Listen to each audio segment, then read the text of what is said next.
This channel does not promote any violent, harmful, or illegal activities. All content provided by this channel is meant for an educational purpose only. Chandranath সিনহার বিরুদ্ধে চার্জশিটেই তো লেখা আছে। কেন chargesheet? প্রথম কথা হচ্ছে চাকরি বেচেছেন, দ্বিতীয় কথা হচ্ছে কালেকশন করেছেন, তৃতীয় কথা হচ্ছে নিজের এবং স্ত্রীর নামে অবৈধ সম্পত্তি করেছেন। এদের প্রত্যেকের তো আয়ের থেকে বেশি সম্পত্তি।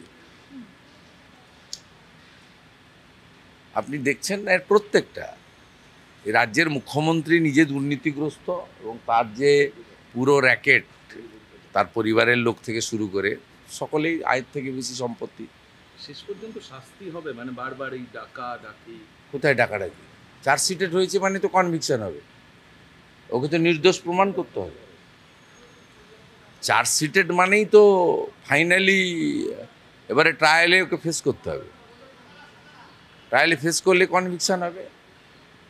অনুব্রত মণ্ডল 2 বছর জেল খেটেছে, আরও 4 বছর খাটতে হবে। ওই ধারাতে তো 6 বছরের জেল আছে। গতকাল মোদি আসলেন, এই রাজ্যে আসলেন, এবং যে সময়টা আসলে ওটা অত্যন্ত গুরুত্বপূর্ণ। একদিকে নেপাল অশান্ত, বাংলাদেশের পরিবর্তন হয়েছে। এবার কি তাহলে উত্তর পূর্বে কোনো একটা বড় ঘটনা? না, এগুলো নিয়ে এক্সটার্নাল অ্যাফেয়ার্স নিয়ে বলার দায়িত্ব আমার নয়, আমাদের উচিত না বলা। দেশে খুব শক্তিশালী প্রধানমন্ত্রী আছেন, ওনার উপর আস্থা রাখুন। আর এই আমাদের দেশের সামরিক মিটিং বা এই এক্সটার্নাল সিকিউরিটি অ্যাফেয়ার্সের মিটিং, এসব নিয়ে মন্তব্য করা বা আমাদের ঢোকা উচিত নয়। আপনি গতকাল অমিত শাহর সঙ্গে দেখা করলেন, এক্স হ্যান্ডেলেও পোস্ট করেছেন। অমিত যে কতগুলো পুজোর উদ্বোধন করবেন বা কিছু কি ঠিক হয়েছে? সে পার্টি এবং আয়োজকরা করবে। প্রচুর নিমন্ত্রণ পড়েছে তো এখানে, প্রচুর জায়গা থেকেই সবাই চাইছে। অমিত শাহজিকে চাইছে, নাড্ডাজিকে চাইছে, অনেকে প্রধানমন্ত্রীকেও চাইছে, এবং আমাদেরও তো অসংখ্য ডাক এসেছে।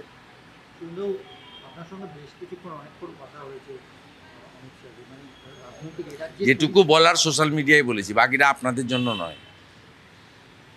নিশ্চিতভাবে 6 মাস পরে পশ্চিমবঙ্গে নির্বাচন আছে।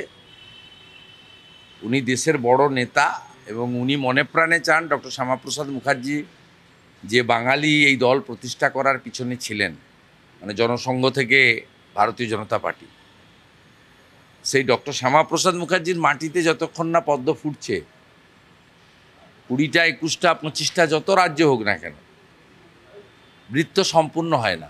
স্বাভাবিকভাবে প্রত্যেকেই, রাষ্ট্রীয় নেতারা প্রত্যেকেই ইন্টারেস্টেড যে 3 থেকে যদি 77 হয়, 77 থেকে কেন 177 হবে না? যদি বিজেপির 10% ভোট বাড়তে বাড়তে 39-40% গিয়ে দাঁড়ায়, তো 40% ভোটটা কেন 45% করা যাবে না? এটা তো স্বাভাবিকভাবেই সকলেই ইন্টারেস্টেড, সেটা তো বাইরে বলার জন্য নয়। মমতা ব্যানার্জিকে যেতে হবে 26, এইটুকু আমি আপনাকে বলে দিলাম। কোনো শক্তি নেই ওনাকে এই নির্বাচনে রক্ষা করে। গণতন্ত্রে জনতা জনার্দন শেষ কথা।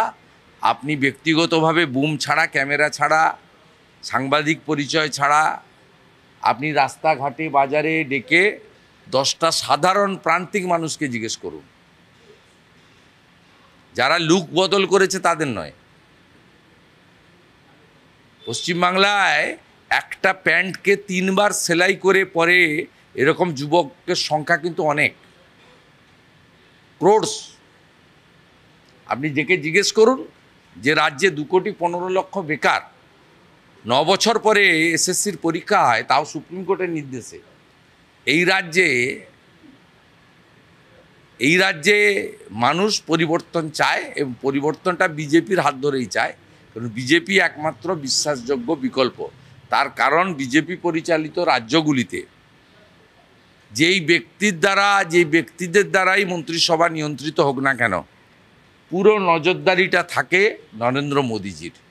এবং নরেন্দ্র মোদীজির দেশপ্রেম, জনগণের প্রতি তার যে মমত্ব এবং একাত্মতা, এবং সর্বোপরি তার যে অনেস্টি এবং ট্রান্সপারেন্সি, এটা নিয়ে তার বিরোধীরাও কখনো তার বিরুদ্ধে কোনোদিন আঙুল তুলতে পারেননি, ভবিষ্যতেও পারেন।